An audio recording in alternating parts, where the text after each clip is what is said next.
કેટલાક યુદ્ધો ગોળીઓથી નથી લડાતા, તે લડાય છે છાયાઓમાં, જ્યાં નામ બદલાય છે, ચહેરા બદલાય છે, પણ એક વસ્તુ ક્યારેય બદલાતી નથી: દેશ માટેનો પ્રેમ. આ છે એક એવા યોદ્ધાની કહાની જે દુશ્મન વચ્ચે રહીને દુશ્મનને જ ખતમ કરતો હતો. આ છે કહાની મેજર મોહિત શર્માની. 13 જાન્યુઆરી 1978. એક સામાન્ય પરિવાર, પણ અસામાન્ય સપનાઓ. મોહિત શર્મા. બાળપણથી જ તેમને યુનિફોર્મ પ્રત્યે એક ખાસ લાગણી હતી. જ્યારે મિત્રો ક્રિકેટ રમતા હતા ત્યારે તે સૈનિકોની વાર્તાઓ સાંભળતા. તેમના દિલમાં એક જ સ્વપ્ન હતું: દેશની સેવા. ભારતીય સેનામાં જોડાયા પછી તેમની હિંમત અને બુદ્ધિએ બધાને પ્રભાવિત કરી દીધા. અને પછી આવ્યો તે દિવસ જ્યારે તેમને પસંદ કરવામાં આવ્યા પેરા સ્પેશિયલ ફોર્સિસ માટે.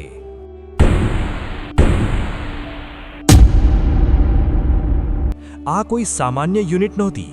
અહીં ફક્ત તેઓ જ જીવતા રહેતા હતા જેઓ ડર પર જીત મેળવી શકે. મોહિત હવે એક સિપાહી નહીં, એક છાયા યોદ્ધા બની ગયા હતા.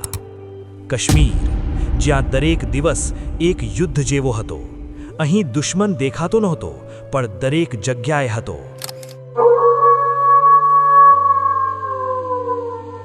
અને અહીંથી શરૂ થાય છે મોહિત શર્માનો સૌથી ખતરનાક રોલ.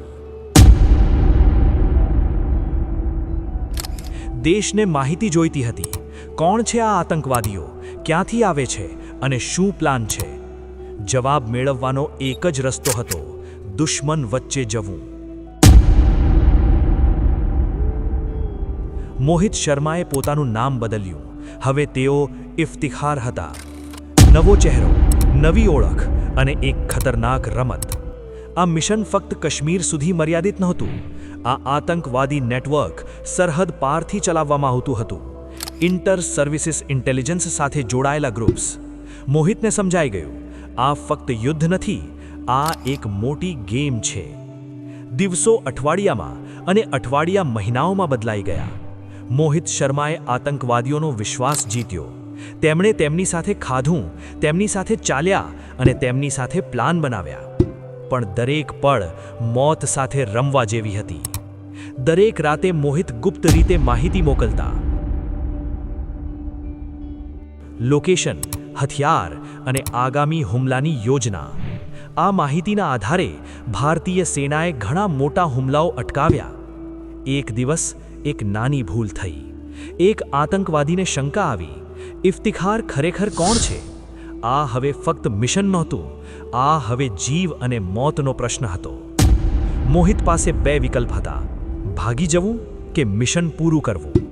અને તેમણે પસંદ કર્યું મિશન. માર્ચ 2009. કુપવાડાના જંગલોમાં મોહિત અને તેમની ટીમ એક ઓપરેશન પર હતા. ઘન જંગલ, શૂન્ય વિઝિબિલિટી અને આસપાસ છુપાયેલા આતંકવાદીઓ.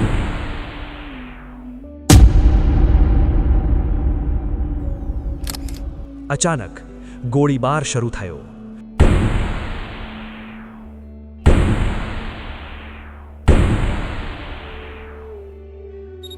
મોહિત શર્માએ આગળ આવીને ટીમને કવર આપ્યું.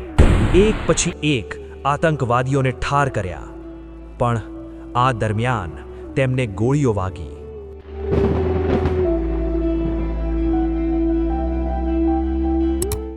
જખમી હોવા છતાં તેમણે લડવું બંધ ન કર્યું, કારણ કે તેમના માટે પોતાનો જીવ નહીં પણ દેશ મહત્વનો હતો.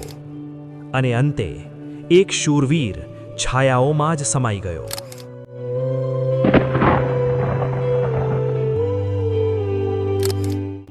અશોક ચક્ર. દેશે તેમને સલામ કરી. પણ કેટલાક હીરો એવોર્ડથી નહીં પણ તેમની કહાનીથી અમર બને છે.